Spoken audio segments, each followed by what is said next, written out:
Ladies and gentlemen, good evening. Welcome to yet another edition of our weekly Wednesday show. On the Lambom Show today is the last day of the third month of the year 2021. It is actually the end of the first quarter. So if you had any New Year resolutions, things that you were marking for the year, this is a time to go back and evaluate. We are finishing up the month of March, where we have been talking about women empowerment, Women's History Month. And last week we had the rare privilege of sharing from the wisdom, from the fountain, from the riches of our, call it, I don't think he's our weekly guest, but our weekly author, our weekly, call it spokesperson, our weekly guru, Sir Okpa, who was gracious to bring on the wife, and we learned a lot last week. So last week we talked a lot about, he wanted to share with us about the difference between being rich and being wealthy. And I was just scouting online and I found a very interesting article by a gentleman, Camilo Moldano. Camilo Moldano says rich versus wealthy. Here's why it's better to be wealthy. There's a big difference between being rich versus wealthy, but most people don't realize that. They think that anyone who's a millionaire is wealthy. At some point in time, the meanings of the words wealthy and rich merged. People think having a high income or big bank account balance is all you need to be set. Ask your friends the difference between wealthy and rich, and you'll be met with blank stares. Nowadays, most people think they mean the same thing, but they don't. At least we don't think so. And I'm sure Sir Okpa has an idea about that. And let's listen.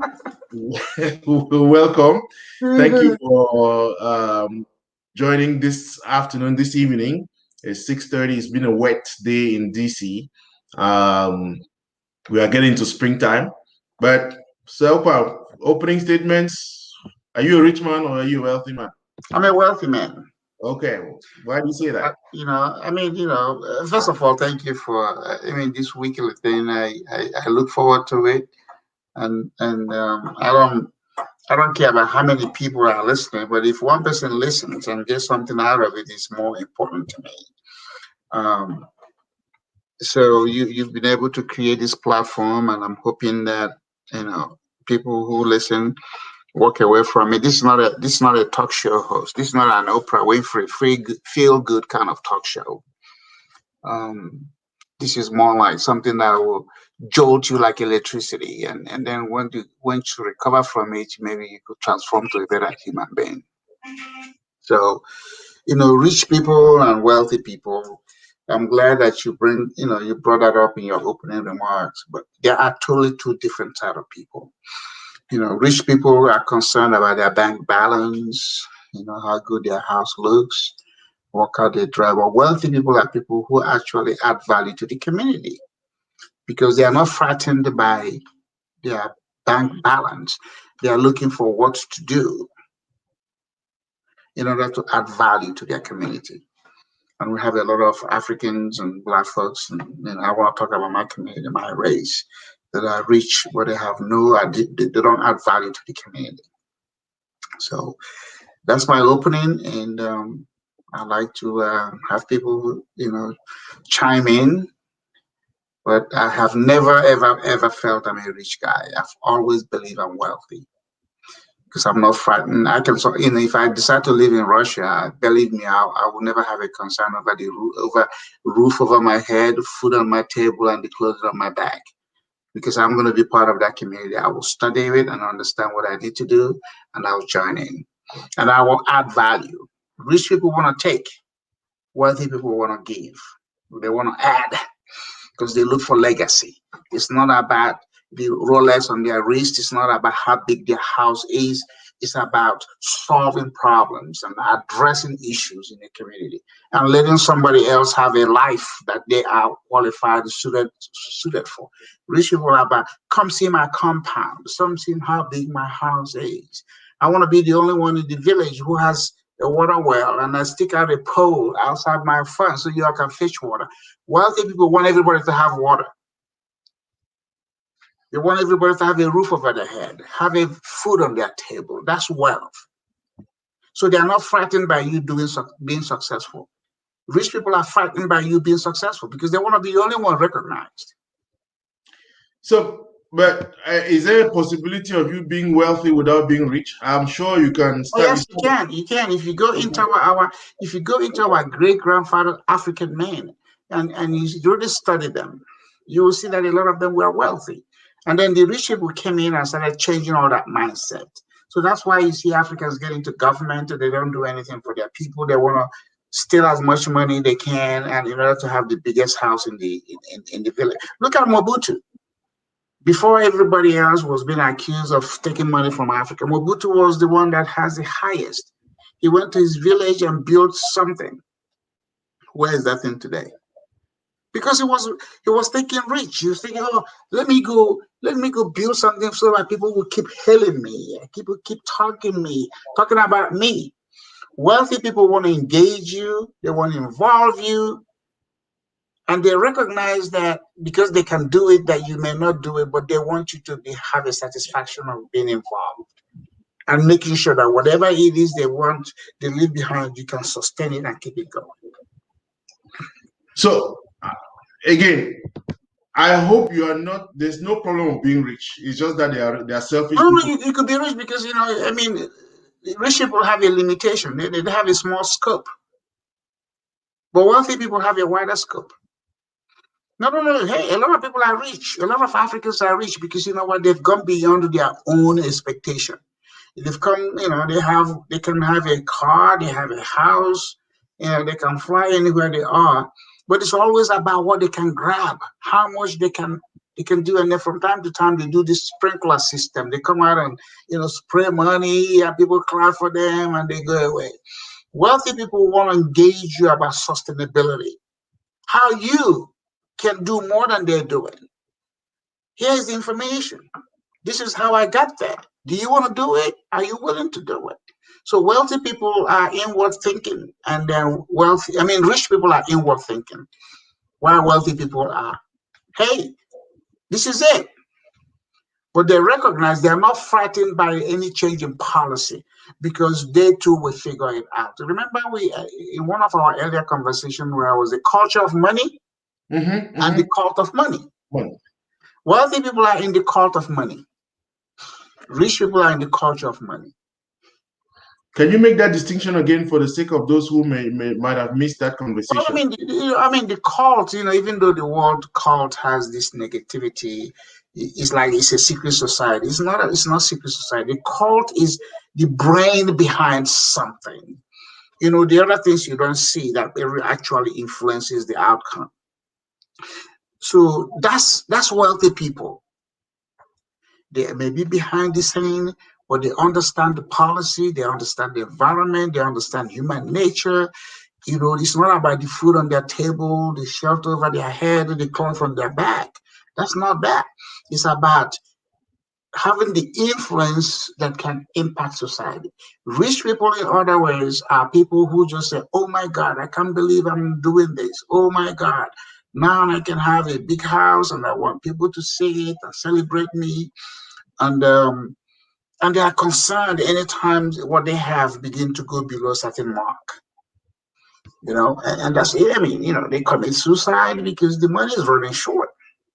Wealthy people don't think about money. They think about what value they can bring to society. And when money is part of what is needed to bring that to the society, they know how to go get it. So let me read to you what the gentleman that I mentioned. I know you can put this in perspective. So simply put, wealth is the accumulation of assets. Those that are wealthy focus on investing And so the question comes, so does being wealthy just mean someone who has a lot of assets? And the guy says, not exactly, but you are getting warmer. This means that they save at least 15% of their paychecks, usually more since they are high income earners. I'm sure you disagree with that. They have little debt. I know you disagree with that because you think that people should have more debt. Have their retirement portfolio in smart investments and live well within their means. But the most important distinction is that a wealthy person has a huge net worth. Wealthy people have assets that generate passive income for them. They don't buy things randomly because they are very methodical and purposeful with their capital. Most people will not be able to recognize these people as being wealthy because it isn't based on a flashy lifestyle. They might look like your average person, blue jeans and sneakers and a normalish car. You might be thinking, well, what about billionaires with private jets, mansions, and crazy lifestyles? That means there are fewer billionaires in the US than the number of people you are friends with on social media. That means that very few people actually fly around in private jets, and you don't need to be a billionaire to have an incredible amount of wealth and be set for life. I think it makes an important point, especially about your net worth. And I think that's the point you are making. What you bring is not about the amount of money you have in the bank, it's not about the cars and all that.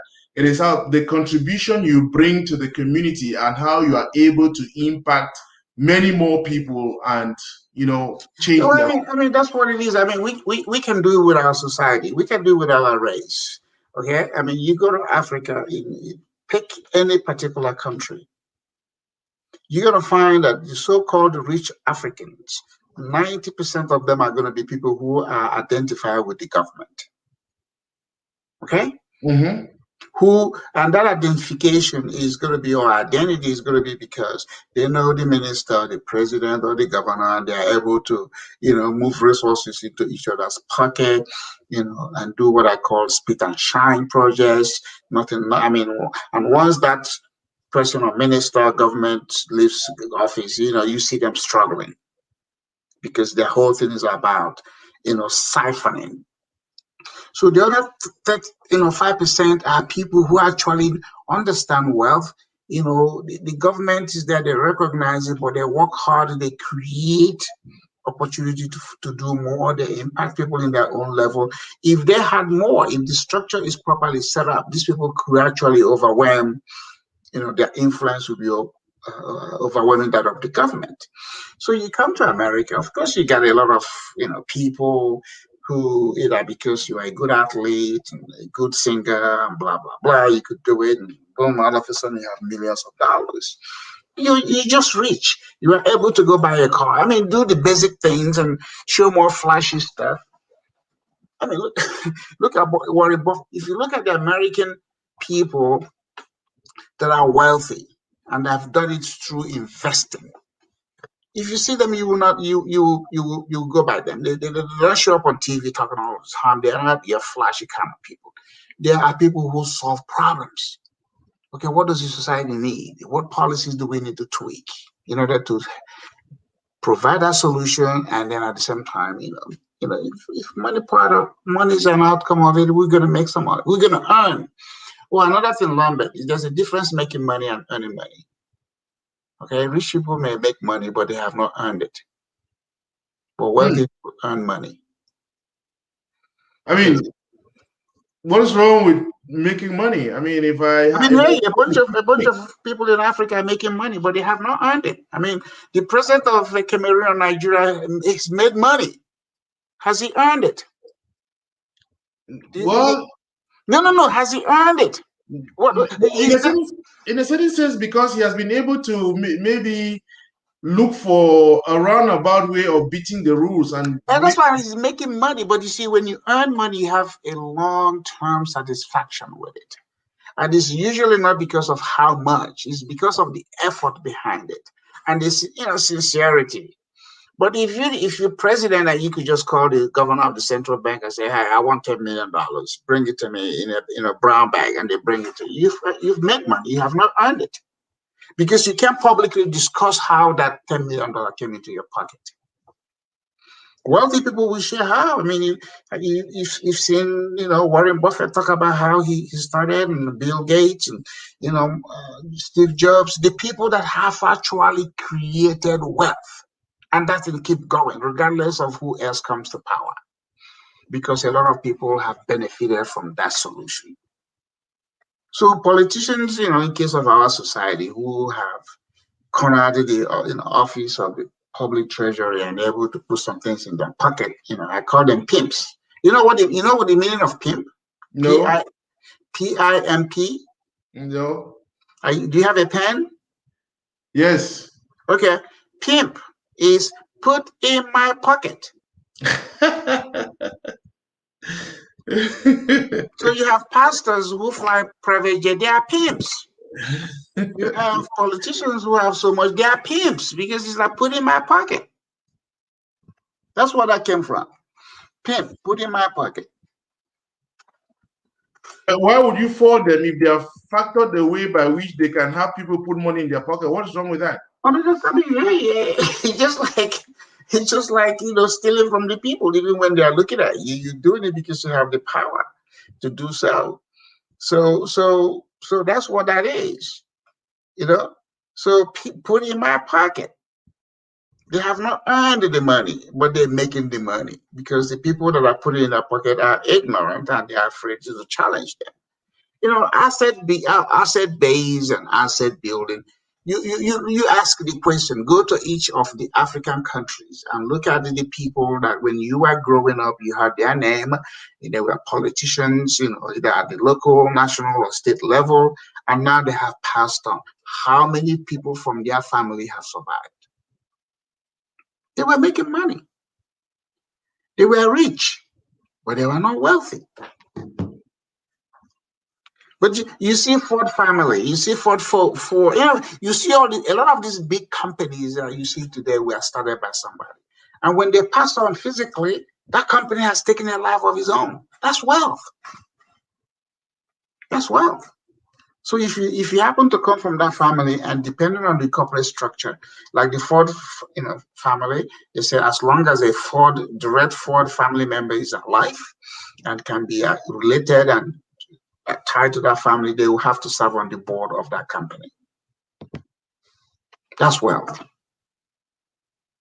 So again, if you are just joining us, welcome. We are on our weekly Wednesday show with Sir Ed Okpa, the businessman based in Dallas, and generously given of his time for the last 8 weeks. Every Wednesday we have been on. I think we missed just one in March. We are talking about African immigrants and African development. And today we are specifically tackling the issue of the difference between being rich and being wealthy. And I think the main point here is it is better to be wealthy than to be rich. And the point about being wealthy is making an impact in people's lives. So why is it that, I don't think it's just amongst Africans, but since we're talking about Africans, what this mad rush for money, Because we never had it. A lot of people have this sense of they've been deprived. Oh my God, I saw my father, hard, and like growing up, I didn't have a whole lot. All of a sudden, I'm in this candy store, and the candies are available to me. I'm gonna grab, stuff it in my mouth, in my pocket, whatever I can, because I'm trying to catch up. The wealthy people recognize time and place. So they're not going to try to say, oh, well, I grew up poor. All of a sudden, I'm going to wear $100,000 watch because I never had a watch. Wealthy people address the issue of need, while rich people do wants. And it's a human psychology. It's a human psychology. And what has happened with us is that, oh my God, I can't believe, I can tell you stories of some Nigerian immigrants in America. And then when they came here and they saw that you could go to the grocery store and buy a whole chicken and eat it by yourself, they were too thrilled about that because they never had to eat chicken like that in Nigeria. Because in their villages, if they kill a chicken, they have to share the parts. They have to give the oldest man the neck or the oldest woman the waist, and then by the time they that paid for it gets to something is gone. So they come to America and they go to grocery store for $5.99. They can buy a whole chicken. They were in heaven.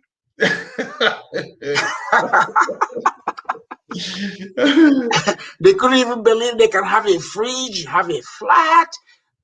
A flat is an apartment, and then because some of them grew up in a tenement building, they have a car. I mean, it takes you 3 generations to begin to deprogram your mind about such things, because they are now thinking they are rich, because they are doing beyond them. So a wealthy individual, or somebody who has a sense of wealth, doesn't think of having been deprived. They recognize time and place, and they go forward. And they try to use resources. Money is a tool. Money is not the means, it's not the end. It's a means to the end. But it has to be something that also you recognize that, if you're a billionaire, I mean, okay, I go into a McDonald's store, I buy $5 hamburger, you buy five.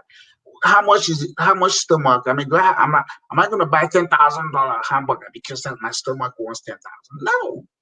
So a lot of things are still common to whether you're poor, rich, or wealthy. But the wealthy person is somebody who even recognizes, what? I don't need this anymore. I don't want that. I'm about next door neighbor. I don't want to be the only one whose house has water running in it, power. I want my neighbor to have. I want to be somebody. I want to see everybody drive on a good road, whether you're driving a $10,000 car, I'm driving a $1 million car. I want everybody to have light. I want everybody to have security. But in Africa, and if you go to black communities, the same thing. How many of these so-called rich black athletes, entertainers, Oprah Winfrey, how many do they live in black neighborhoods? Are they heavily invested in black neighborhood? They may get on TV and try to make other black people feel sorry. Oh my God, the reason things are happening to you because it's racist. But look at them. How did they get there? So wealthy people do things to positively impact community. And they do it by making sure as humanly possible that what they have access to, you have access to. And that starts with the basic stuff. So Evelyn says, when you make money without earning it, you'll never be satisfied with your own self. Yes, that's true. When you earn money, but Lambert, if you earn $1, and that comes because you exercise your mind and you worked hard, that's a satisfaction. You see the outcome. But if all of a sudden you go to your mailbox and there's $1 in your mailbox,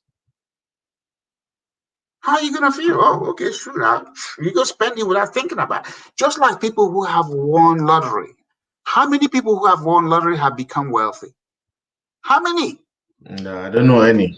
No, zero, because boom, all of a sudden it's a windfall. Oh my God, I gotta go to Las Vegas. I have never flown in an airplane. I'm not gonna fly in. Oh my, they buy a house bigger than what their own head can accommodate. And by the time you know, the lottery money is gone. So earning money is different from making money. Even though, the common phrase, man, are you making money? Yeah, but when you really drill down to it, it's about earning it. When you earn it, you appreciate it. You get a deeper and longer satisfaction out of it than when you make it. I mean, making it, okay, let's say my brother is president of Nigeria or something, and I go home and say, hey, here's some money, take some for you and keep some for me. I have made the money, but have I earned it? What effort did I make? What was it? What sacrifice? What opportunity cost did I give up in order to do that? They say, well, hey, my brother, my sibling, or my sister is part of the government. No, we can pocket money and don't have to account to anybody. But I'm just saying, look at all the former presidents of Africa. How many of them have created a company that have benefited the society? They are rich. You drive by the neighborhood, they say, oh, this is the house of whatever. But beyond the gate, how many roads are paved? Yeah, but why should I become the responsibility? I've done my part. I've made. That's what I'm saying. That's what wealthy people are selfish. They're inward looking. Wealth, I mean, rich people are selfish, but wealthy people are outward looking. They want you to, if they live in your neighborhood and they're driving their Lamborghini, they want you to drive on, your $10,000 car on their, because they're concerned about what's going to happen to their car. Wealthy people say, I don't care for the road. I can buy another car. Even if this one breaks down, I'll buy it. Because it's about them. So let's come to this because again, I think the reason we are having this conversation is to have a mentality shift, isn't it? To be Yes. able to help us think through. So, what are some of the things? What are some of the things you suggest to us Africans who are here with this mad race for money? No. I mean, look for satisfaction. Look at what you're gonna do that gives you satisfaction. Try to be a problem solver because as you're solving problem, somebody's gonna recognize your ability and they're gonna pay you for it. That's when you earn money. But if that's like, oh man, Lambert is in healthcare, he's in home healthcare. Look at his big house. I'm gonna get into that business because I want to show Lambert that I can also have a big house and whatever it is he has. If he's wearing good clothes, I can buy good clothes. That's what is driving a lot of Africans crazy. And when you start doing that beyond your own understanding of what it is you're chasing, you get frustrated. I have never been one driven by money, but I've always tried to solve problems because in so doing, I'm going to get paid. I'm going to get rewarded and I'm going to earn my money. Yeah, I mean, in Dallas today, you know, I put the first faith-based vaccination center in the city. Oh wow! Yes, every vaccination center has been that of FEMA, city, county, government related. But then I went in and brought a church group, brought in a pharmacy, special pharmacy owned by a black woman, and then I started putting them together. So by Monday, April 5th, the first faith-based vaccination center to address the issue of COVID will be because of my leadership. I've not even said, hey, this is what you pay me because I'm gonna earn money. But I didn't put money as the object. I went about solving a problem that this community needs. That is satisfaction. And I'm not in the healthcare business. So I've always trained myself to be a problem solver. So I That's a think that wealthy mind. That's a wealthy man. Because a rich man will say, okay, Lambert, what's my percentage? 10%, 2%. You can fight about that without even knowing what you're going to provide. I'm about what I'm going to provide, and then you talk about the money. that's a very interesting, very, very interesting concept in terms of being a problem solver. And that example just drives it home, isn't it? In terms Yes. of you identified a problem, you looked for a solution, and you are bringing the solution to the problem, but you know that in the process of doing this, that you are going to make money. And I'm interested in knowing that money part, which is, I think, and the way the distinction you give is so great. Somebody sees another person who is working 20 hours and has a big house, a good car. You want to follow it and say, I want to also have that just because you want to compete. Yes. And you are not looking for a problem. So the mindset of the wealthy is what we need as Africans. Vivian Bangui says very true. Sylvie Moore says way to go. But are you saying that the problem we Africans have had is that we have not been thinking like that? What is really preventing us from articulating or getting to that level where we identify problems and then seek the solutions? What's the problem? Because we're people impressed by flashy stuff. Just like you go to a Nigerian party and people are throwing money up. Whoever earned money is not going to throw them up like that. Okay? But who made money can do it because they want people to impress people. Wealthy people are not about impressing people. They're about solutions. What does the community need? Beyond me. And so you can all there are plethora of examples about being wealthy and rich, but the African has taken to that is flashy. That's why somebody can study engineering in Cameroon, Ghana, Nigeria, and come to America. And somebody say, "Oh man, being a nurse makes money," and they abandon engineering because they're gonna go make money. Because they are not committed, they are not dedicated. Wealthy people are dedicated to a cause and they find the cost to get it done.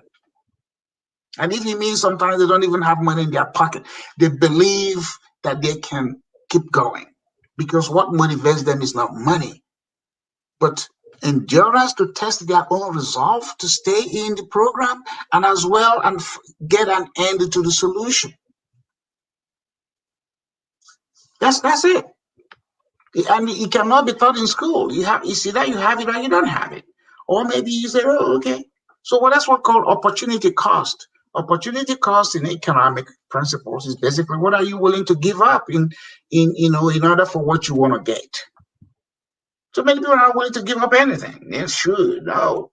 What's making money today is nothing. Boom. That is dying and they still looking around again. What is making money now? Oh, is going to Nigeria and buy plantain and sell it in America. They jump into that. So is it? I mean, again, without sounding. No, what I'm saying in our community has not given us longevity. It has not given us sustainability because people are jumping up and down. We need people who have earned money. And when you earn money, Lambert, you are willing to give it. You are willing to donate it.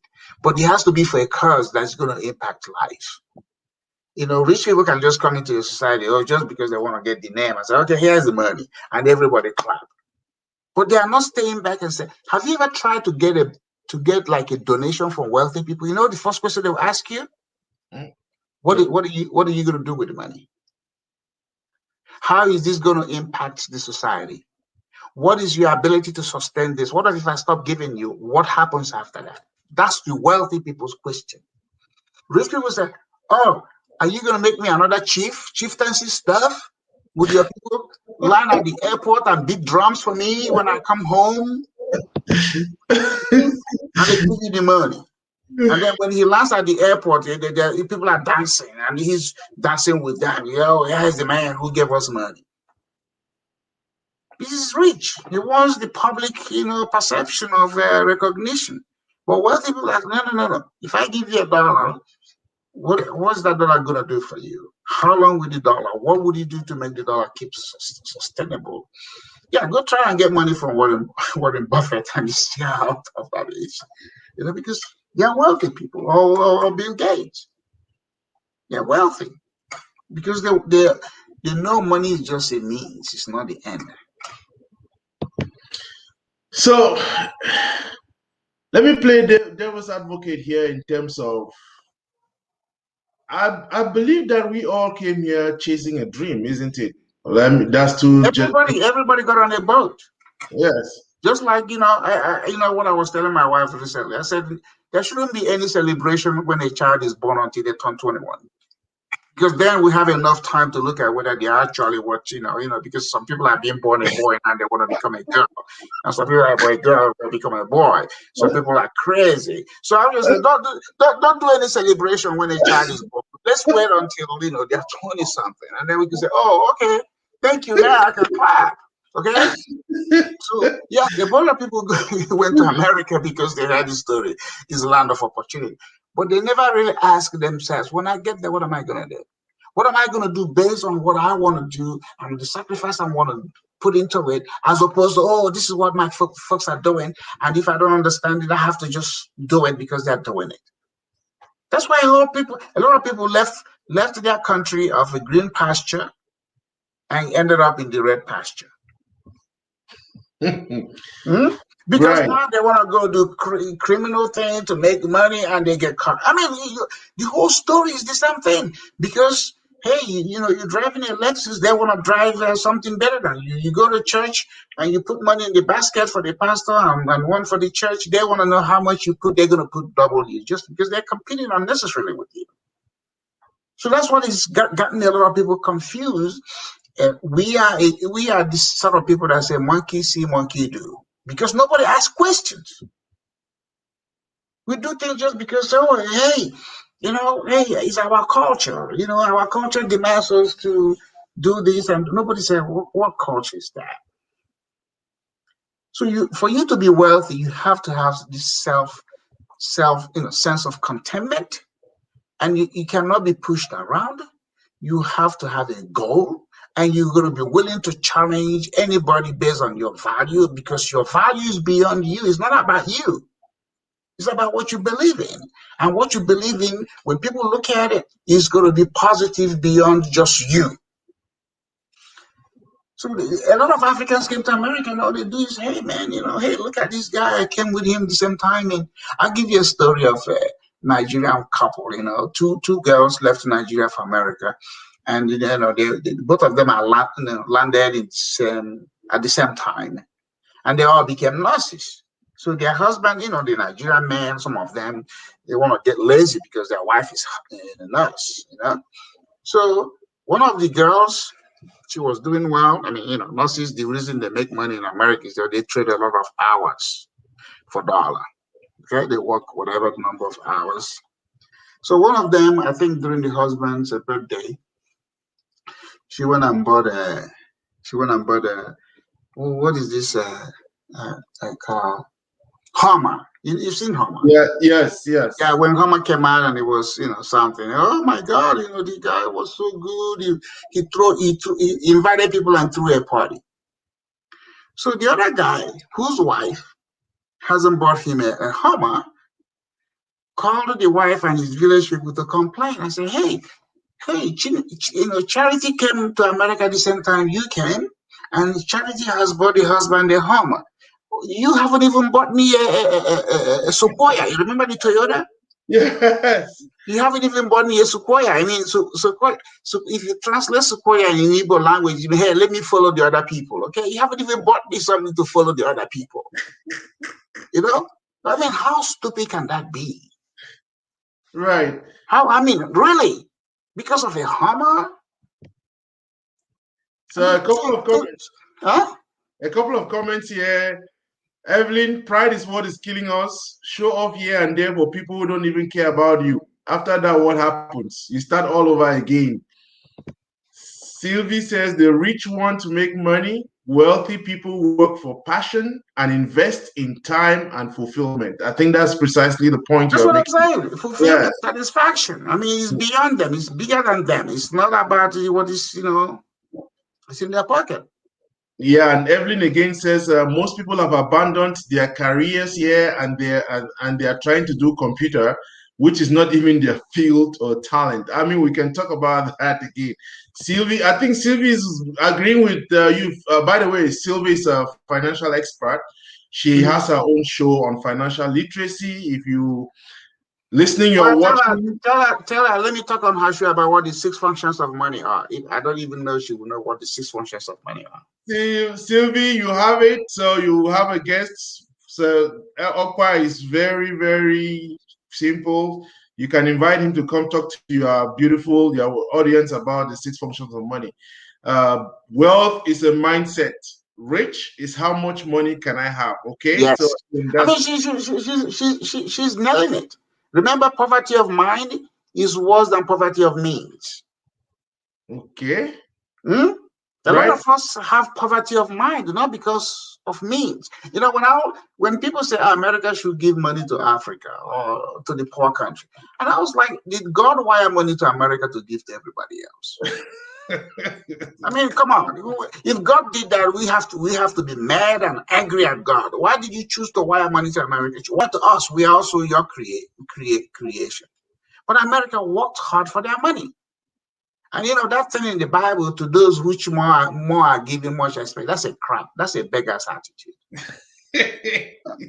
So what, you could create wealth because God is not a wicked creator. Anywhere he left life, he left you something to be able to survive off it. But you have to make the determination to go for it.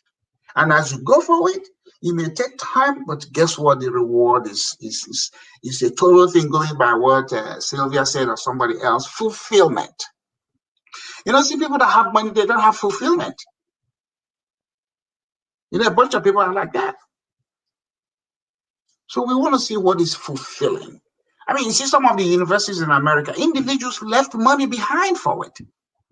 Some of them, Stanford University in California, you heard about it? Yeah. The guy had no children. He just left money for a university like that. Today is one of the Ivy Leagues. How many African rich people have left money behind for a university? When they die, everything dies with them. Please, have you seen the link? Google it. Mobutu's village in Congo. You look at it. He was a rich man. He was not a wealthy man because he never had anything. He had this idea of just whatever he can grab his hand on. He sit on a chair. He spent 10,000, just like Emperor Bokassa of Central African Republic, who had to import China champagne to do the coronation back in his kingdom. And where is he today? Has anybody in his family emerged beyond what basic citizens are? So I'm inviting those who are watching and those who are interested, go onto Facebook and look for Beyond Financial Reset Community. That is Sylvie's page. That is, it's a couple. Sylvie is a nurse by profession, but she's now into finance. The husband is a pharmacist. I think they're based in Colorado. I had them on the show. It was quite interesting. So Sylvia, I'm waiting for you guys to come back. So go onto that page.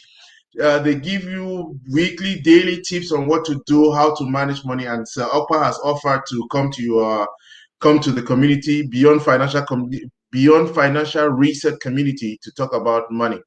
So Sylvia, that is up to you. So again, you're welcome. I see a couple of comments too. Evelyn says, women now buying men cars. Well, absolutely. I don't think there's anything wrong with that.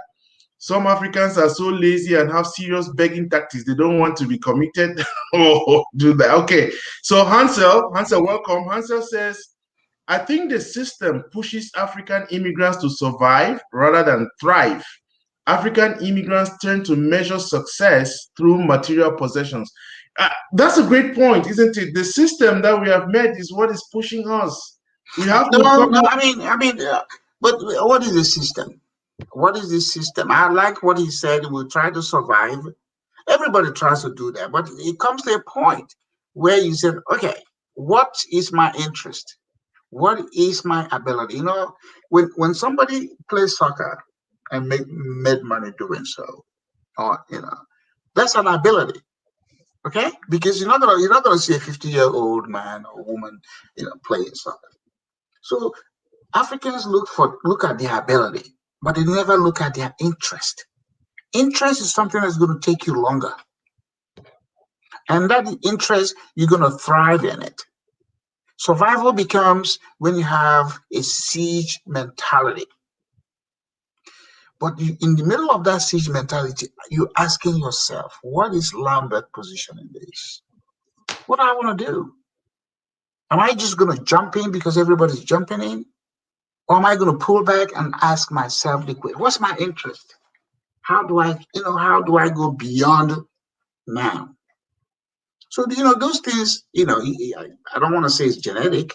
It can be learned, and that learning can be by observation.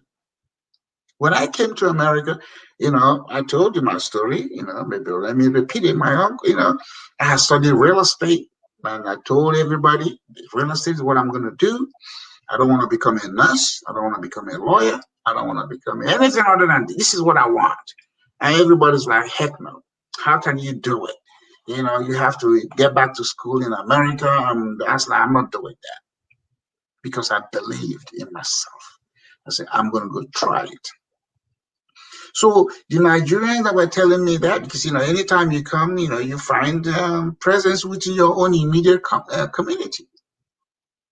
And then after a while, I cut them off. I said, no. I'm not going to associate with these people. They're not enriching my mentality. I didn't come here to drink Heineken and Budweiser. I could have bought all of that in Nigeria. I cut them out.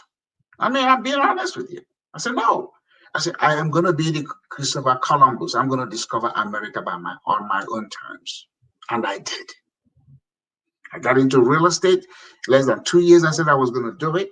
I got into a whole bunch of stuff. When I became a citizen, I said, I'm going to run for office. I didn't say I was going to win. I said, I'm going to test my citizenship. And I said, when I vote, I'm going to vote for me. If I get additional vote, somebody else thought I should be mayor. And I got more than that. So are you testing yourself? Are you recognizing that God may have created you in the jungle, but he didn't give you a jungle brain? Yeah, that's why people can come from nowhere in the world and come to America and do what? And make it or survive, because they are able to switch their mind. The African is the one that is get caught up on their tradition. Oh my God, I don't want to do anything to offend somebody you don't even know. And if I don't know you, I'm willing to offend you. Even if I know you, I want to offend you. When I go to sleep, I'm not sleeping based on you saying I can sleep. So the African is thinking, you know how people die? Cameroonians do it. I've seen it do them. And they're running around. Oh, somebody died. We have to contribute money to ship their body home. I was like, when they were alive, what did you do? You waiting for them to die so you can show up as though you're compassionate, you feel for them? I don't want anybody like that showing up at my coffin. I'm going to get up from my coffin and slap the heck out of them. Do something for me when I'm alive. Forget me about it when I'm dead, because I will know how to buy insurance. And in that program, I will say, when I die, this is what I want you to do with my body. The rest of the money, that's what wealthy people do. The rest of the money, give to my kids, or go to a school, or go to a hospital and donate this money. Maybe I died of a certain illness. Let them keep looking for a cure. How many Africans have done that? Zero. They will drink the Hennikens, but they will not buy life insurance. And when people die, yeah. Just so you know, there is an interesting thing that I got into about insurance, but that's for another day.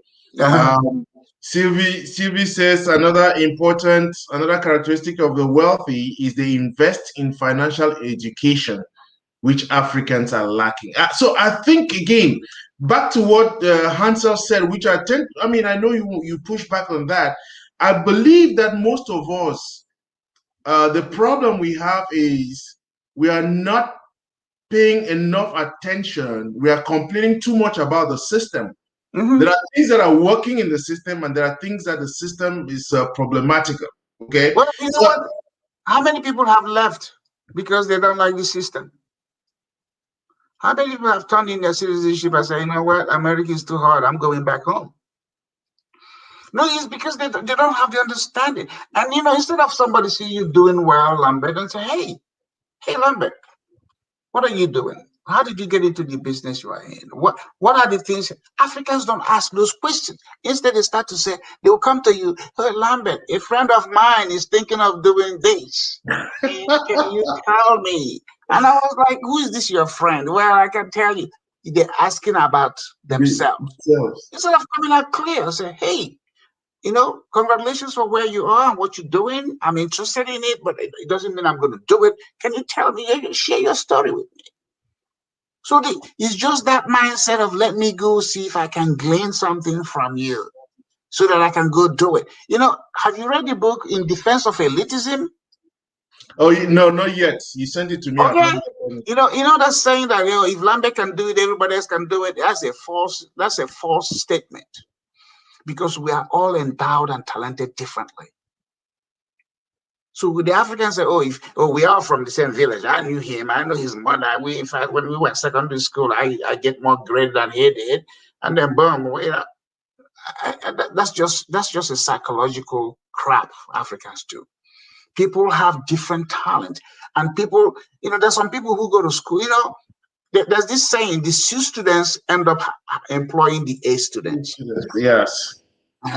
Because the students are impatient, they are restless, they are thinking, they are there to just, let me get the grade and move on. But the A students is there trying to memorize everything, take a test. But if you ask them common questions, they have no clue. So, education is good to have, but there's what they call the innate intelligence. The ability to observe your environment, the ability to see what else is beyond your physical geography and said, hey, if I get over there, I'm going to fit in. Africans, the saying, when you're in Rome, do like the Romans. Mm-hmm. If you do like the Romans, you're not going to get recognition. You have to do better than the Romans. Interesting. You have to do better. You have to beat the Romans in their own culture, and they will say, "Okay, guy, come here because we wanna emulate you." So I'm not an example of Well, anything, but yes, I agree. That's interesting. If when you're in Rome, don't just do as the Romans, beat them. Okay, so yeah, be don't. better than Romans. Correct. Yeah, Hansel says some of us are still suffering from the hangovers of poverty. I mean, what is the hangover? Hangover from what? So maybe because we came from poor background, we're still No, suffering. we have a poverty of mind, not because we came from poverty. I mean, come on. How about kids whose fathers were, ministers and have a bunch of money? How about that? How are they doing? They squandered it. So it's not about the poverty. It's being able to recognize your present geography, observing it, trying to learn as much as you can about this, how that system works, and see how you can plug into it. It has nothing to do, like I said, if I decide to go to China, trust me, I will in a very, very soon I will be hanging out with the best, the Chinese to know what it is, or Russia. The geography of my existence is not what is going to determine a bunch of stuff. I wasn't born in America, so the limitation of not I can never run for president. I accept that. But every other thing is available to me. And I'm not going to sit here and say, oh, it's only white people. Shoot. There are white people my age who are homeless, who are on drugs, who have not gone to school, who are clueless. So why do you think every white man is better than every other person? They're not. So it's the individual responsibility. Do you know, even during slavery, when Abraham Lincoln was assassinated in 1865, one of the four doctors that attended to him, one of them was a black guy. So you see into 2021, black people are complaining of election. Oh, I'm going to be limited. They don't let me vote. Shoot, I've been voting every time I became a citizen. And nobody's ever said they cannot vote. So what is this victim mentality? Always looking for a reason not to do something because you think somebody else is holding you. If somebody's holding you, hey, man, get away. Or you go there, you go around them. So for So, Africans, when you come here, learn the system where you live in, observe, and then go and ask. If somebody is doing something you like, go to them and say, man, I like what you're doing. Can you talk to me about it? So that way you could have information to make a decision. But don't just because come to my garage and you see some nice cars and say, man, I'm gonna have some kind of cars that Mr. Okpa, Mr. Lambert has, and that's what defines me. Sure, that doesn't define me. I still wear the same jeans of 20. In fact, I go to Salvation Army to buy one and get three free. Uh-huh. okay, so Evelyn, again, we have a problem in Africa, which is how fast and not how far. If you know how far, then with time you can figure out who you are and know your interests. I think that's deep, I mean, we have, look, when we say African black people, there's always an exception in any statistical group. But the point I'm saying is that, we have 50 years in most African countries of post-independence life. How come our country is? Because we don't have wealthy people. We have a bunch of rich people. We don't have wealthy people. It's a bunch of rich, rich, rich, rich, and when they die, everything is gone with them. Name one African president who's left, and then kids from that family have picked up and they're doing better. Not because they get into politics, like you say, hey, they're running government, they're running businesses because the money their family left behind, they're able to grow it. Tell me, there's none. There's none. They squander it because their father was making money. He wasn't earning it. right. So if you are just joining us again, you are listening to Sir Okpa. If this is your first time joining this show, then you have missed quite a lot. You can go back and watch. Sir Okpa is based in Dallas. He's He has his own company in Dallas. He's into real estate and many others. We're talking about the difference between riches, being a rich person, and a wealthy person. So let me transition to something that happened this week, and you shared it with me, even though I did not comment about it. But it's again talking about this mentality. So there's a video, the story of the Cameroonian man who killed the wife.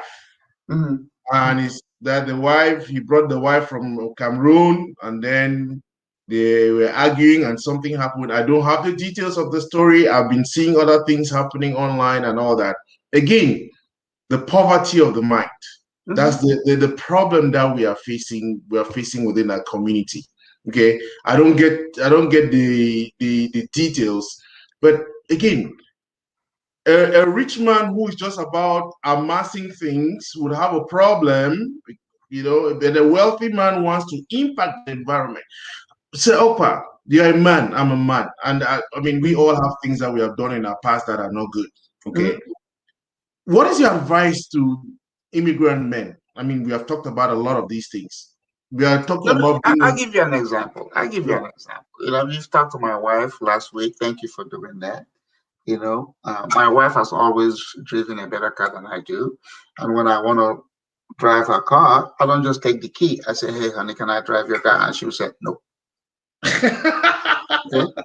And then sometimes when she lets me drive it, and I go to some of these Nigerian men to show them that, whose car, how they show, oh, HGK, you got a nice car. I say, it's my wife's car. They say, oh, what kind of man are you? I said, I'm the kind of man that recognizes it's my wife's car. And then my wife sent me a text, hey, I need my car. And I'll tell my guys, I say, hey, man, I got to go home. I got to take my wife's car back. And I leave. See, when you have a self-contentment and you recognize that your wife is not a slave, is not a maid, and you recognize what she brings to the table, even if she's bringing more, as long as you all are respecting each other as a spouse, what is the big deal? I'll tell you today, I've never asked my wife, okay, where's your paycheck? How much have you made this year? Or before you send money to your family members, you got to check with me. No, I don't. I've borrowed money from her, and I say, hey, I'd rather borrow from you than I go borrow from somebody else. I recognize that most African men come with just stupid ego. I brought you from Nigeria, you are Cameroon, I paid for you to go here. So they might as well go and recruit a slave or a maid. Is this your wife?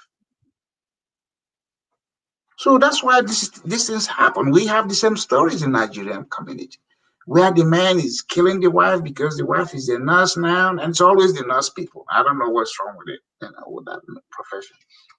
It's always that happening and killing each other because of money. Well, why?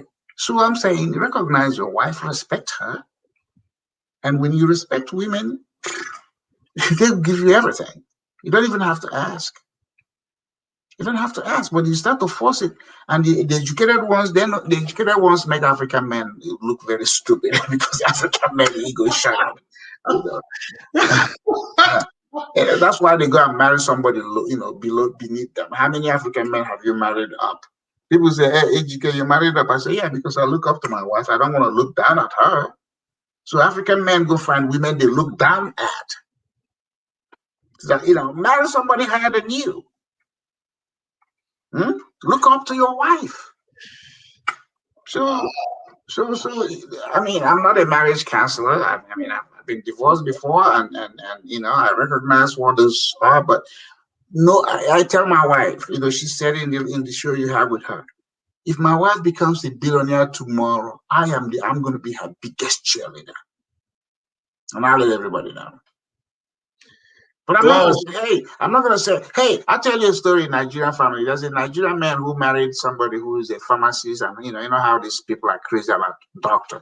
And she's a doctor, blah, blah, blah. The man has nothing. So during the wedding, there was this committee set up. Oh, how are we gonna address the man? It's not good to call her doctor, and the man has no title. So and I was like, what a kind of crabby people are these? The man has what's wrong with your son, mister? I'm not an engineer. My wife is an engineer. Is she gonna go around? Okay, let's start the title. Okay, before she became a Mrs. or an engineer, she was a Miss. Okay, so we say Miss Engineer because she was engineer before she got married. So we say Miss Engineer, Mrs. Something else. Why? What is that all about?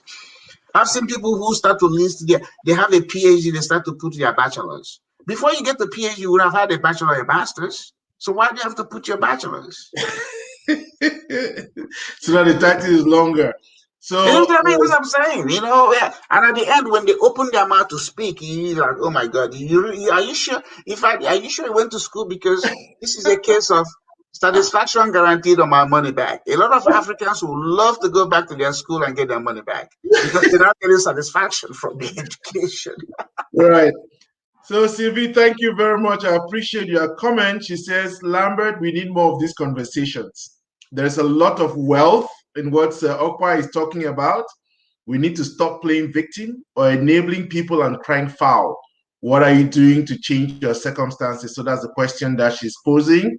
And you made a comment earlier on about their wife. She says, that right there, if I beg increase volume. My wife drives a better car than I do. You are giving these women some power this evening. No. I'm telling you, in fact, if I come to your house before my car starts, you may have to push it. But I'd rather have my wife. I'd rather have my wife have a car that nobody pushes. She can just start it to go. So, like I said, my wife, every car I have, my wife's model here is going to always be newer. I can deal with my car breaking down, but I don't want her car to break down. Okay? But cool. no. I mean, we hang key. If you come to our home, we hang our car keys. I can grab her car key and go anywhere. But I would say, honey, can I drive your car? She said, no. Drive your American car. I said, okay, thank you. I will never ask you for your car again. But if we go somewhere, I'll drive. I will never let her drive. I'll drive. But if I want to use her car, I will say, please, get your car. And she has a choice to say yes or no. Right. Mm-hmm. And I'm cool with it. Yeah, it's a very important concept of. I mean, you talked about it, even though we glossed over it. It's a lot about the ego. A lot of us men have this ego thing, and it's what is really killing us. And I also love what you said about marrying up. Look up to your wife. Mm-hmm. Look up to your wife. Yeah. My friends, my dear African men, we're not. Today is about African immigrant development and all that. I host a show on Mondays where we are discussing issues related to men, African men. But these points you make are so valid. I mean, we came to this because we're talking about the Cameroonian lady who lost her life because of domestic violence. Mm-hmm. Okay, and we're saying these things come as a result of ego. You can make whatever excuses. Remember, this is what I tell my wife. This is what I told my wife. You can ask her. I said, if I ever abuse you, wait for me to go to sleep, smash my head. Did you hear me say that? Right. I said, yeah. I said, my wife, if I ever abuse you, like I beat you up, don't do anything. Just wait for me to go to sleep and whatever you smash my head. Why should I do that? She's somebody's daughter. If somebody's doing that to my daughter, what would I say if I'm abusing somebody's daughter? Do we think about that? No, my wife is not even a maid. If in my house, after she's done cooking, I said, don't wash the dishes. Go away. You've been standing on your feet. Go sit down. I'll wash the dishes.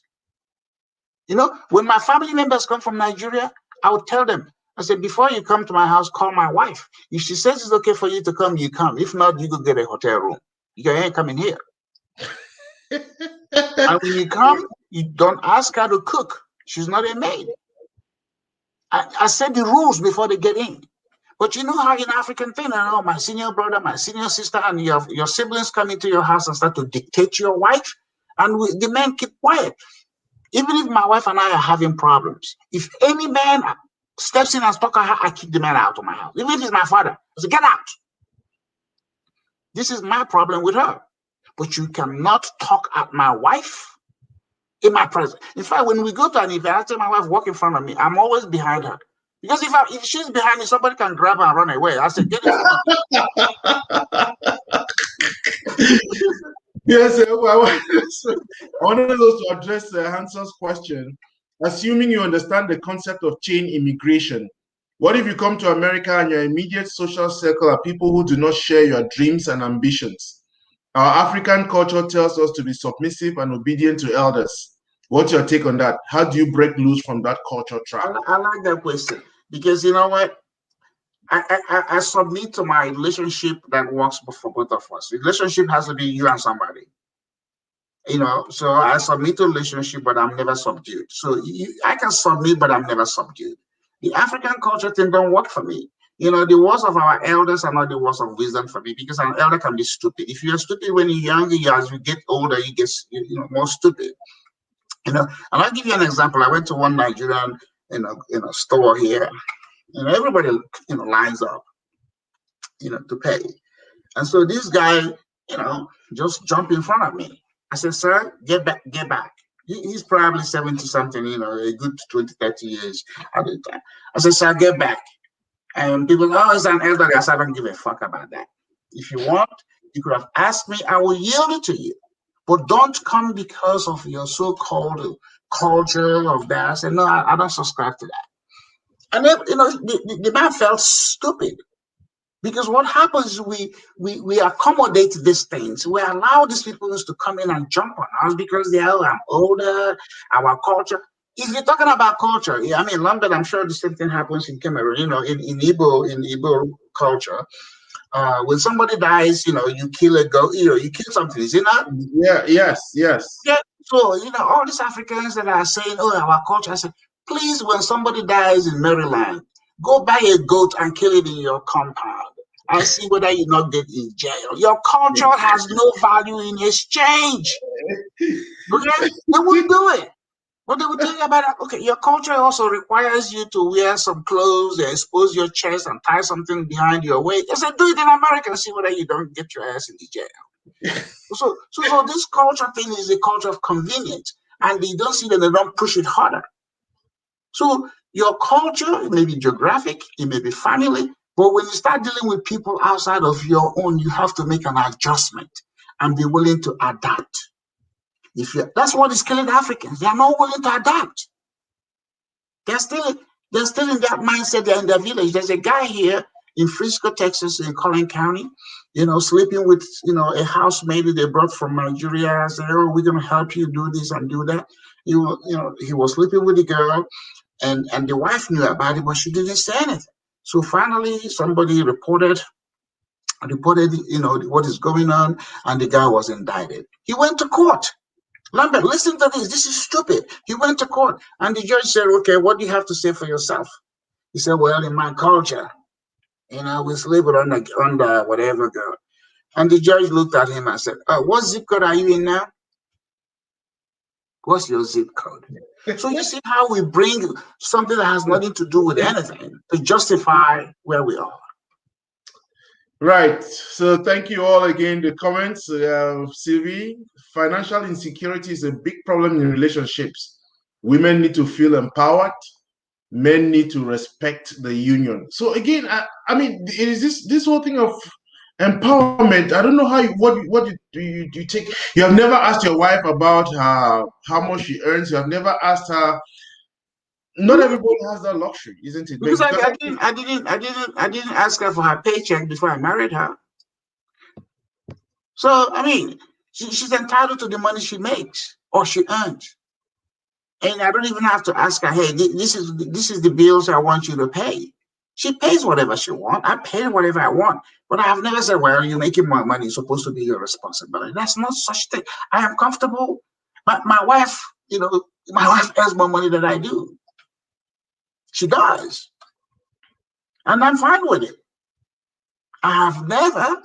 She keeps her own bank account. She does whatever she wants to do.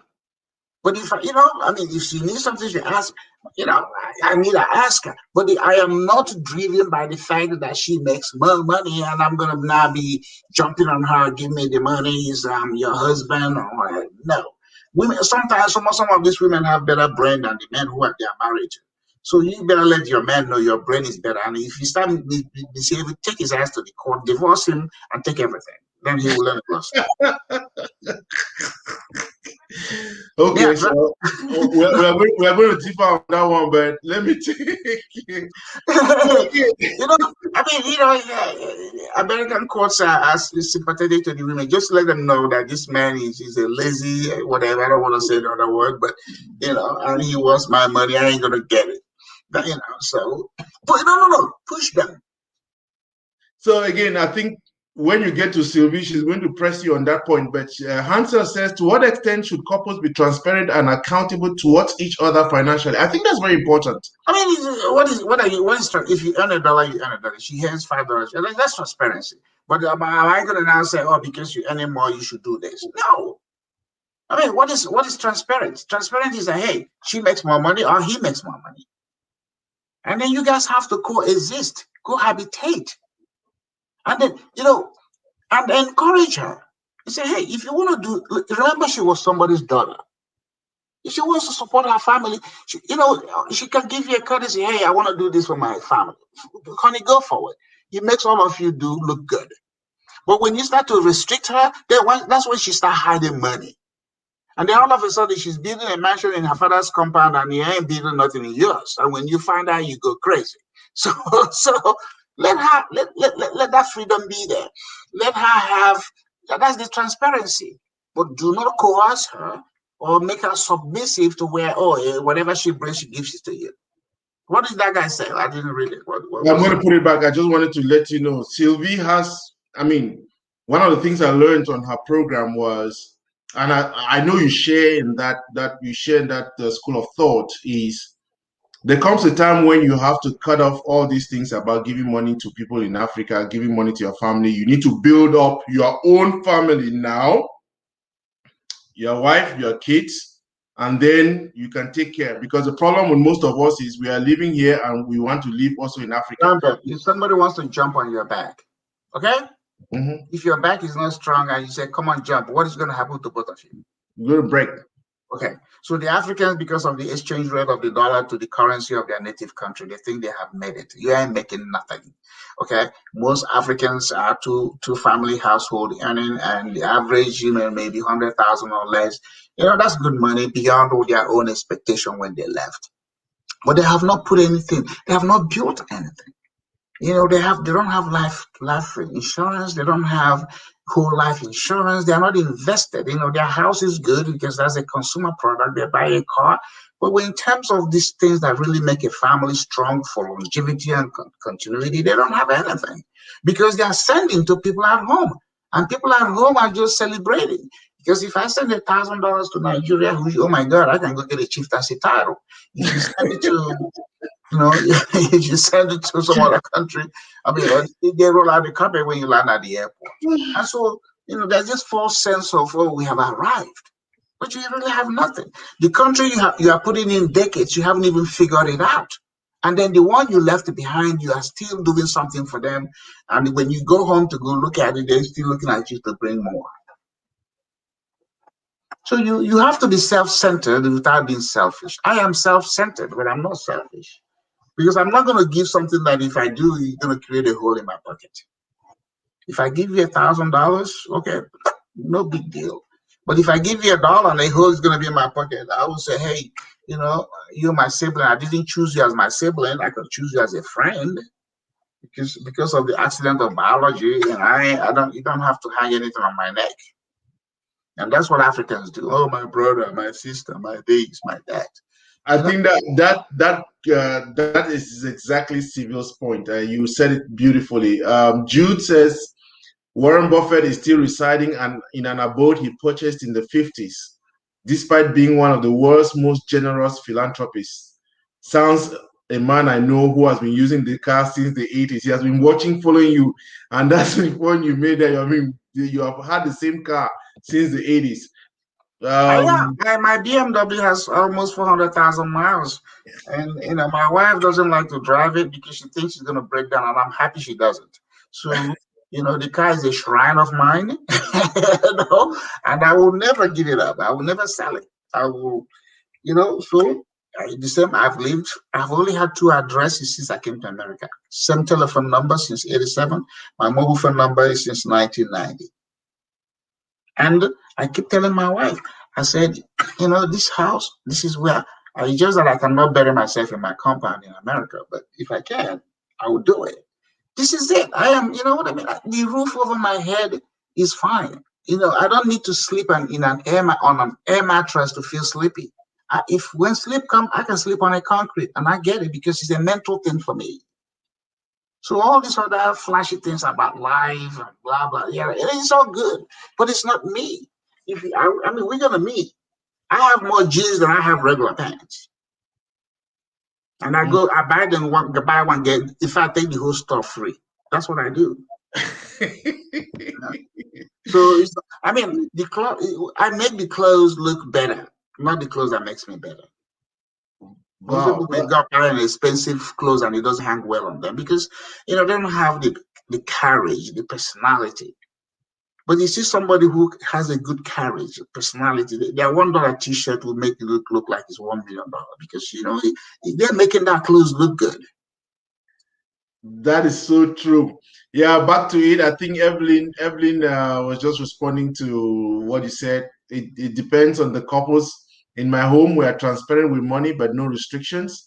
We both have freedom using the money to do whatever. Yeah, I think again, we do. It's not one size fits all. Oh no, you gotta cultivate it. I mean, every Yeah, relationship has its own DNA. But I'm just saying, you know, I hate to go into a money fight. I hate to. If I'm getting divorced, I say, what is it? Take it, get away, go away from me. So I don't, But some people will fight and fight and fight. At the end, they are miserable. So my happiness and my health is more important to me, and I don't want to get into any fight with anybody about material thing like money. I mean, you can always, hey, you may be fighting over 100,000, forgetting that you can make billions. There you go. And then the way to make somebody jealous, especially your ex-wife or his ex-husband, is that when they see you, you are looking better. absolutely, Yeah, absolutely. you look better. And then for me, I was like, hey, my ex-wife and I were in the same age, close to the same age. So when I said to myself, I said, when I marry, I'm gonna marry somebody younger because if I marry somebody my age, all my gray hair will pop out. So I got to find me somebody younger who's gonna keep me young. So when my ex-wife sees me, she's like, "Damn, you're still looking good." I say, "Yes, thank you for leaving me." So again, if you are just joining us, this Sir Okpa, based in Dallas, a businessman, and we have a weekly show on Wednesdays. We talk about African immigrants and African development. Our topic for today has been the difference between being rich and being wealthy. And there is a comment. Christabel Tante says all the flashy things is not you. What about if you have the money and choose to enjoy it? I'm not talking of borrowing to live. So again, I think the distinction we're making between riches, rich people want to focus on themselves, while wealthy people want to, So what about I if mean, you have yeah, flashy can be anything. You know how some people buy some fake jewelries and put all of that. Wealthy people will look at it and say, "Oh, that's ain't nothing." You can go to some Chinese shop and buy something that makes you look flashy. Go, what I say, KYO. You know what KYO is? no? Knock yourself out. You know, go for it. However you want to enjoy your money, go for it. If you make $1 and you want to spend $1 today because it makes you feel good, knock yourself out. But I'm saying the traditional conservative wealthy people are not in that category. They are not. Money is not what drives them. What drives them is their impact on society.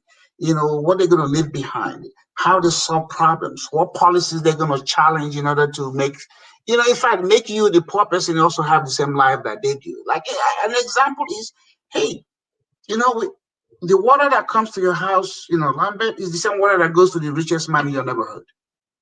Correct. The flush, when you flush, and we all flush our toilet, is the same pipeline that it takes. When you come out on the same road, it's still the same road paved. There's no special road for rich people. Because they want everybody to have it. Have what I have. But that's not what is going to define you. That's not what is going to put you in the same category as me. Because I'm about what is the next thing? What is the hospital system? What is the school system? What jobs can people have? I mean, if you go to a company, how many CEOs do you have? You have one CPO. Life is always like that pyramid. But it doesn't mean everybody below the pyramid, within the pyramid before the top is miserable. No. Wealthy people say, yeah, we're going to recognize this. But me being on top doesn't mean physical. It's because it's mental for me. It's mental. So being wealthy is a mental thing. Being rich is a physical thing because people want to put all their clothes, all their money on the clothes they wear. And you see people buy like the Gucci bag for $3,000 or $5,000. Mm-hmm. And then inside is $50. That's rich people.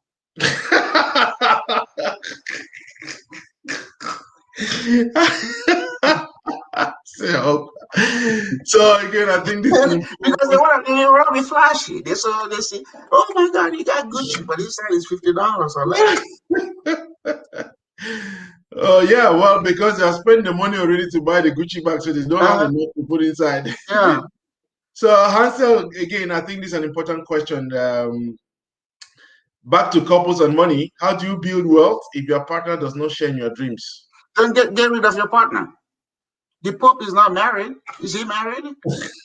The Pope is poor. Yeah. But I'm just saying, your satisfaction and health in life has nothing to tie to anybody. So if you're pulling this horse along and the horse is dragging, you have a choice to make. You have a choice to make. Don't ever be married to somebody who is stifling your growth. If it's about having kid, you don't even have to be loved. It's a one round suffering. The sperm hits the egg, boom, you're pregnant.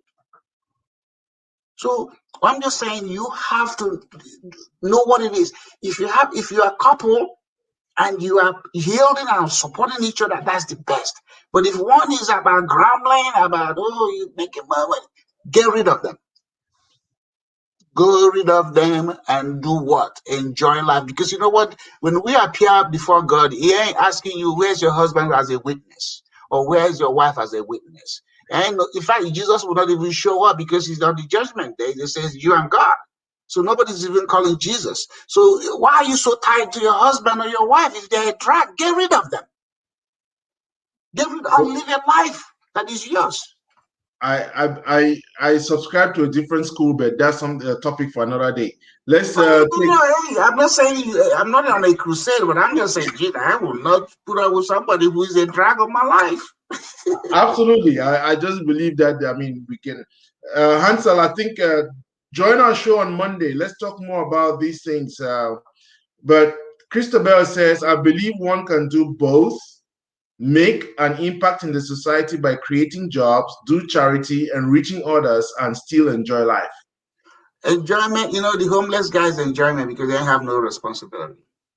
If that's what you want to do, go for it. KYO. But I'm just saying, what I'm saying, whatever it is you can do, if you are married and your marriage is a drag, you have a choice to make. You have a choice to make. You cannot be miserable, being with somebody who does not enhance your intellectual capacity, who does not stimulate you, who doesn't make you feel worthy. I mean, forget about whether your husband is sleeping with somebody or your husband. I'm not talking about that. I'm talking about recognizing that your wife may have better intelligence than you. Honey, go for it. Or your husband. Because you didn't create her. God didn't ask you permission to create your wife. You guys met through whatever circumstances. So why do you think because you're a husband or wife, you gotta suppress the other one or subdue her? I mean, that's a torture. And I will not, I mean, I will not feel sexually attracted to a woman who acts like a maid in my house. In fact, I want my wife to sometimes say, honey, I ain't giving you no love. And I was like, please, please, please. But if you go like, oh, if I want it, I get it. And whenever I want it, I get it. It's no longer, it's no longer a relationship. It now becomes a master servant situation. Because only a master can go to a servant and say, do it. So your wife should be able to say no. Your husband should be able to say no, and you recognize what they say, and you move on. So I see a lot of things in the African culture that is a drag because we know, oh my God, you cannot be divorced. Oh my God, it's bad, and you start inviting people who have nothing to say to come and jump into your affair. When I got divorced the first time, I didn't even tell my family members. I used to play soccer. That's why I get out of soccer, because when you play soccer, you got a bunch of people talking. I said, I'm going to find a sports that I do by myself. That's why I started riding bicycle. And I've been riding bicycle now for 20-something years. Because I want to get away. When people say, how about your wife? Oh, she's fine. Is she married? I don't know. What's going on? I don't know. And they don't know what else to ask me. But if I start to say, oh my God, she's a bad woman, then there's a conversation. I don't talk about stuff like that. It's my business. It's my minus. I take my minus the same way I take my pluses. Hey, your car has a negative and a positive. You see that? Yeah. Can you start your car with just one? Nope. Absolutely. So, hey, I got divorced here, for better for worse. And we couldn't settle on the worst part. Everybody move on.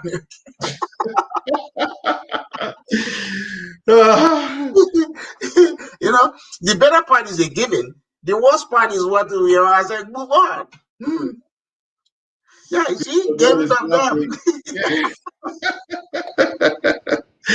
So again, for the first time, and unfortunately I'm ashamed to acknowledge this, but my son Ryan is my son. Ryan says, "Daddy, I love your videos." Ryan, I told you not to be watching this show, so I don't know why you're watching. Hey, but that's the impact. That's the legacy. Yeah. You are educating them more than you are by informing them. Yes, Ryan is 80 years old, by the way. So Ryan, I love you. Okay, but go take your books and start reading before I get home. But then for today, we've been talking about wealth. We've been talking about riches. I think we have 2-3 minutes left. Any last words, Okpa? Well, I mean, we just anchor because we're going to do it again. This is a conversation. I'm not on a crusade to get anybody on my side. If one person feels that what I'm saying makes a difference in their life, so be it. But remember, we left our country for a reason. If our native country was giving us what we wanted, we should have stayed there. I'd rather be at the source of the river for the fresh water than at the mouth.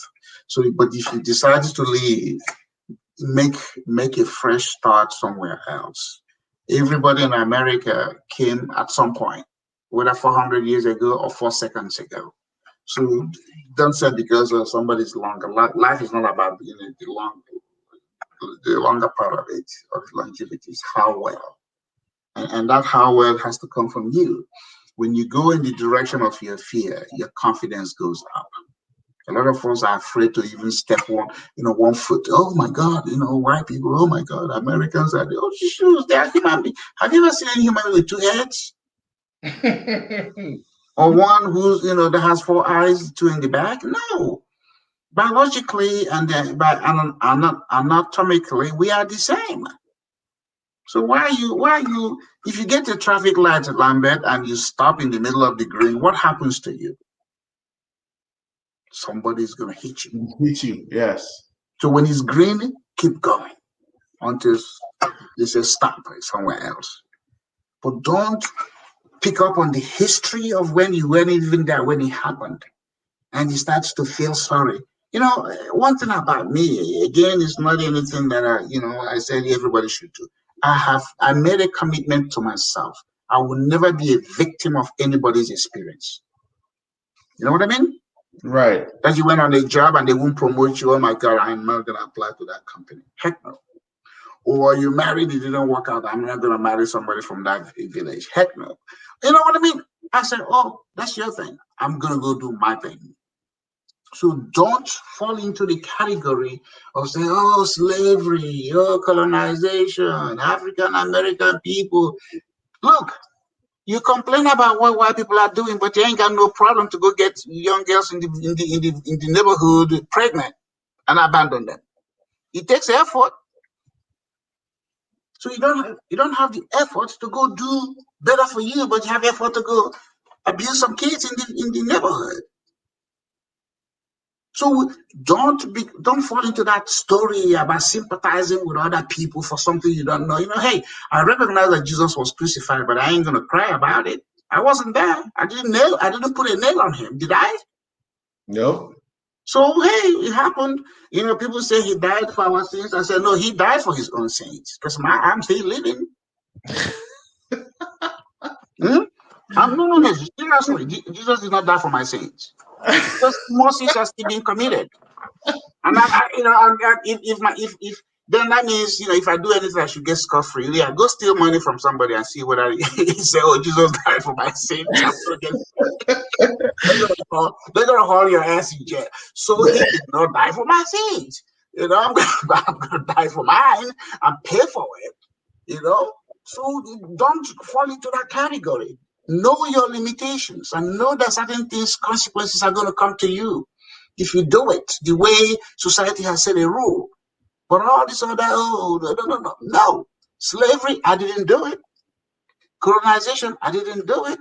If somebody slapped my father 56 years ago and he couldn't slap back, I said, that's your problem. If they slap me, I am going to punch them. Yeah. Yeah. So again, Sir Okpa, I want to say thank you very much. Yeah, it's been a great conversation this evening. And as always, we are back here on Wednesday next week. But before Wednesday next week, I have an interesting gentleman coming in on Saturday. We are going to do a book review. It's a Cameroonian who has written a book. We're going to have that book review on Saturday. Then on Monday, I'll meet with BK and we'll continue our conversations about African men. And on Wednesday, I'm back again with the one and only Sir Okpa.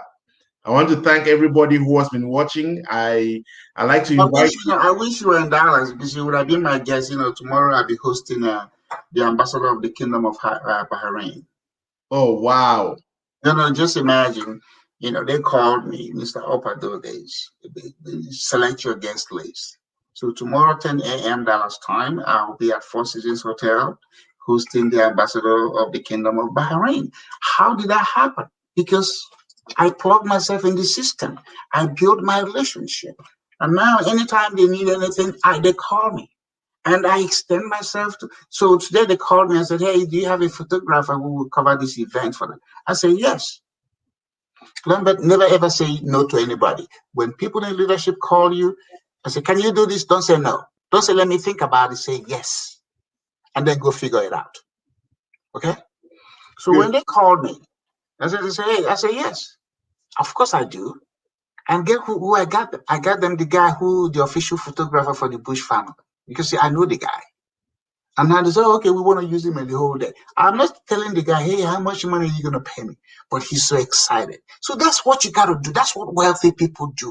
Extend yourself, invest in relationship, have no expectations. Because boom, one day. And I'm going to tell you, hopefully by next week, I want to announce on your show that the governor is looking to appoint me on a certain board, and we can talk about that. And, it's a very critical. I want to announce it on your show because, again, my paperwork is going through the process. But the board I'm going to be appointed to, I'm the first Native African to serve on it, but it's a very important board. Are they paying me? It's not about the money. It's about the fact that I'm going to sit in there and look at how certain things are done. I'm going to learn, and it's going to use it for the benefit of our community. If you want the good parts of a meat from a cow, you better be part of the group that contributed money to buy it. If you show up after they bought the cow and they're sharing the meat, they're going to give you the intestine, and there ain't no meat in the intestine. So invest in something so that you can claim the outcome. So if the appointment, I will promise you, whenever the appointment happens, I will announce it on your show. Thank you very much. I appreciate that. Can I ask you for a favor for tomorrow? Huh? Can I ask for a favor for tomorrow? Go ahead. What is it? Yeah. Go ahead. What's the favor? So Sylvie is saying, I beg, take me, Sir Okpa, as your guest. I'm in Dallas today. So she wants to come to the party, to the thing tomorrow. So, anyways, I'll take that up and we'll talk about it in the background. She can call me. She can call me. But what's your favor? No, that's the favor I wanted to ask you to invite Sylvie in my place tomorrow. I mean, let her call me first. I mean, I want to make sure she's not going to be an embarrassment. No, if I'm telling you, no, this one, I can promise you that she's not. She's very professional. So, I mean, is she local? Is she here in Dallas? yes, I think she said she's in Dallas, but we can take this off. We can talk about it. I'll call you after this. Okay, that's fine. That's fine. Yes. Yeah, but I mean, I'm pleased to be doing this for the ambassador of Bahrain in Dallas. I want to thank the audience. Ray Hour, thank you very much for coming. Evelyn Chong, hopefully women show up here because majority will run to listen to gossip instead of educative topics like this. Christabel says that's right.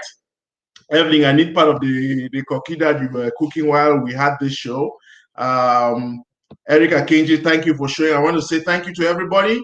It's been a great show. Thank you, Sir Okpa, for your words of wisdom. I'd like to invite people, please go to YouTube, like my channel, share it, and let's continue the conversations. Until then, have a good evening. See you next week. Bye-bye.